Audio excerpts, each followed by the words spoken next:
I'm Emma Soames, editor-at-large of Saga magazine. We've had an amazing morning at Peacehaven today, when at very short notice, the Prime Minister, David Cameron, agreed to come and do an event in the community centre at Peacehaven. With only 2 days' notice, we rounded up 150 local people, over 50s, who wanted to talk to the Prime Minister himself. It was a great event, and Saga is delighted to have been able to sponsor it. Well, thank you very much, Emma, and thank you, Saga, for putting today's event together. And thank you, Simon Kirby, local MP, for helping to host us today. Great to be here. No long introduction from me, because I really want to spend this time answering your questions. Who wants to go first? Prime Minister, I'm not going to talk about pensions. I'm talking about inheritance tax. A lot of us save, not just for ourselves, but for our children, our grandchildren. And in this particular area, we see house prices rising year on year, in fact, month on month. And yet we're not being able to pass on a lot of that inheritance tax because most of our equity is tied up in a house. So that one issue, I think, gives us a lot of concern. Are you able to address that? Very good question, sir. If we go back, I'm not going to give you a history lesson, sir, I wouldn't dare, but if we go back to 2007, in those days, you could only, I think the threshold for inheritance tax was £325,000. And if you remember, George Osborne, then Shadow Chancellor, made this speech and made this promise that we wanted to radically change that and lift it to £1 million. That was our aim. Straight away after that, Gordon Brown, realising what a brilliant pledge it was by George Osborne, then changed the rules so that you could pass between husband and wife and also between civil partners. So the effective threshold for inheritance tax went from £325,000 to about £700,000. It went up to about £700,000 is my memory. We then put in our manifesto that we wanted to take it from 750,000 to £1 million. But, as you'll recall, we did not win an outright majority at that election. And we formed a coalition. And that pledge didn't make it into the coalition agreement. Our Liberal Democrat colleagues were very opposed to that pledge, so it isn't something we've been able to do. But the point of the history lesson is that it is better than it was, because it's more like £750,000 limit rather than the £320,000 limit that it was. But would I like to go further in future? Yes, I would. I believe in people being able to pass money down through the generations and pass things on to their children. I think you build a stronger society like that. And I think, of course, you have to have caps and limits, and we have to think about those. But generally speaking, we should be encouraging people to pass things on to their children. And one of the reasons why George Osborne made that pledge was this point about property, was that when the limit was £300,000 or so, quite a lot of, hard-working families who had worked hard, who'd saved, who'd put that money into their house, were being caught by inheritance tax. And inheritance tax should only really be paid by the rich. It shouldn't be paid for by people who've worked hard, who've saved, and who bought a family house in, say, Peacehaven. So the ambition is still there. I would like to go further. It's better than it was, but it didn't make it into the coalition agreement. But it's something we'll have to address in our manifesto. I'm 70 years old. I have a pension pot which I haven't touched yet, but I've been looking into an annuity. With the budget changes, what benefits do you see for my pot? Right, okay. Well, first of all, I have to be very clear. I'm not a personal finance advisor, so I'm going to be very careful. Some people say never take advice of a politician anyway, but really, one of the most important things in the budget is the money for face-to-face financial advice, because I think this is a very complicated area, pensions, and I think people really need to have good advice before they take a decision. What we've decided to do, sir, and this may help you, I don't know your own circumstances, we've got the bigger decision that happens in April 2015, which ends the need to have to buy an annuity if you're in a defined contribution scheme, and most people are now in defined contribution schemes. But even before that, we've taken a set of measures that help people to draw down income from their pensions by changing the rules about that. They help people take a bigger cash lump sum, including in small pension pots, and they change some of the tax circumstances around those things. So my advice would be to talk to your financial advisor, see your own circumstances and whether these changes can help you. Behind them all is a very simple piece of thinking, which is that you've worked hard, you've saved during your life, that money in your pension pot is basically your money, and you should have greater freedom to spend that as you choose. Now, of course, you then get the argument, and we've heard a bit of this over the last few days, well, if you allow people to spend their own money, they'll blow it all on a cruise, they'll spend all the money, and then where will we be?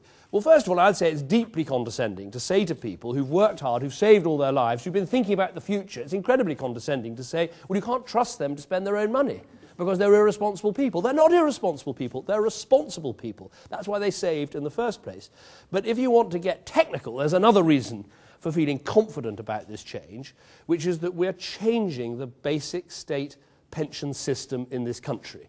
Right now, as you know, you get your basic state pension, and then there's a minimum income guarantee. There's a top-up through the pension credit, which takes you up above £140 if you're a single person. And what we're doing is we're replacing that basic state pension and the pension credit top-up, we're replacing it with what's called a single-tier pension.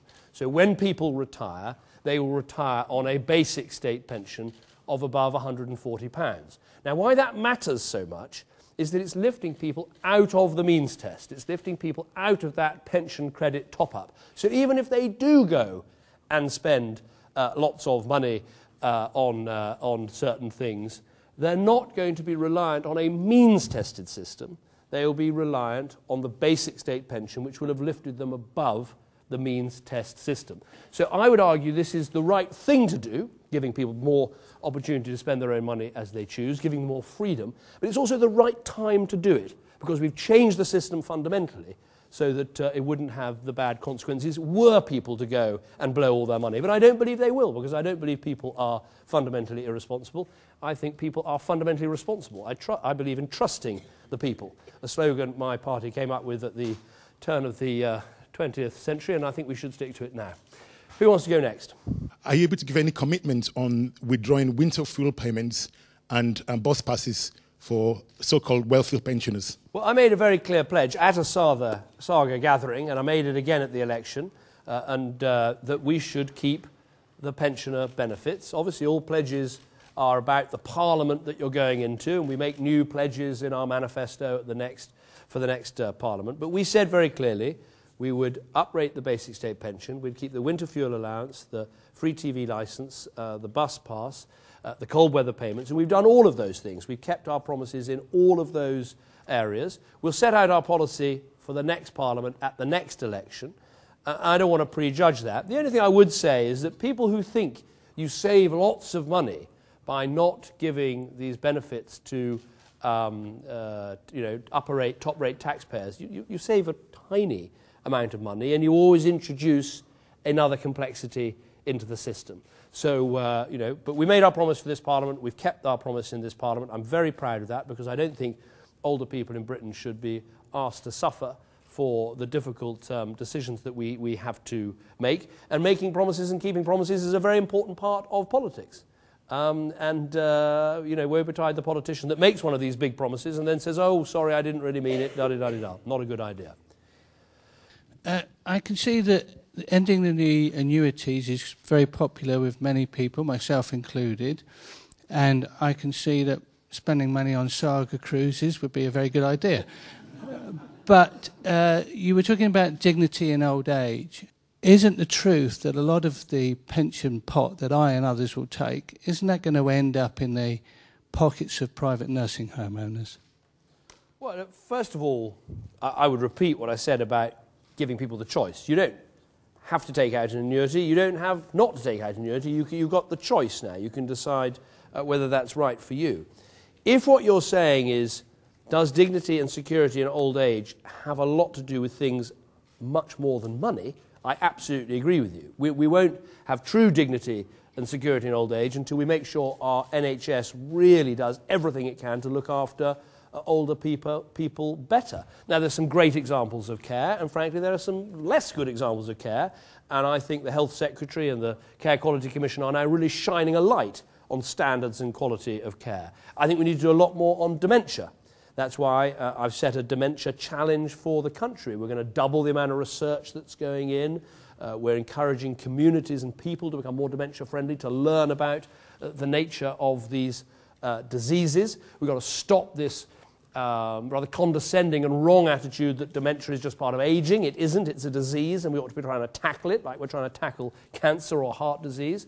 But the point about care homes is also important, because I know there is a concern that, of course, if you take your money out of your pension pot and have it as your own money, it then counts as your money when you are assessed for care needs and the rest of it. That is true. That is the case.